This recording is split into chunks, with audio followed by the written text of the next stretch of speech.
All India Democratic Youth Organisation 3 দফা দাবিতে বুধবার শিক্ষা ভবনে মাধ্যমিক শিক্ষা অধিকর্তার নিকট ডেপুটেশন প্রদান করে। তাদের দাবি, রাজ্য সরকার বেকারদের চাকরি প্রদানের বিষয়ে উদাসীন, বিভিন্ন পরীক্ষায় উত্তীর্ণ হওয়া বেকারদের নিয়োগ করছে না।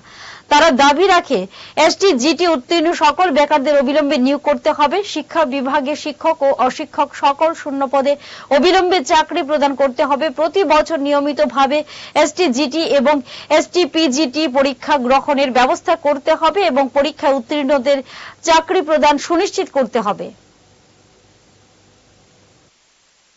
আমরা গভীর উদ্বেগের সহিত লক্ষ্য করছি যে রাজ্যের বর্তমান সরকার বেকারদের কর্মসংস্থানের ব্যবস্থা নিয়ে একেবারে উদাসীন। রাজ্যের জোট সরকার 7 বছর হয়ে গেল রাজ্যে প্রতিষ্ঠিত হলো। প্রথমে প্রতিশ্রুতি দিয়েছিল যে বছরে 50,000 চাকরি হবে। এই 7 বছরে তাহলে 3,50,000 চাকরি হওয়ার কথা, কিন্তু বিধানসভায় যেটা আসলো সে থেকে আমরা দেখতে পেলাম যে 56,000 এর মধ্যেই অবসরে গেছেন। আর এই 7 বছরে 16,091 জনের চাকরি হয়েছে। আজকে আপনারা দেখেছেন দীর্ঘদিন ধরে এসটিজিটি পাশ করা 2022-এ পাশ করা 230 জন বেকার চাকরির জন্য অন্য হয়ে ঘুরছে। জুড়ে থাকে বাঁধন আপনার চেয়েও আপন,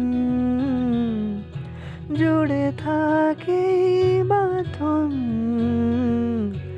আপনার চেয়েও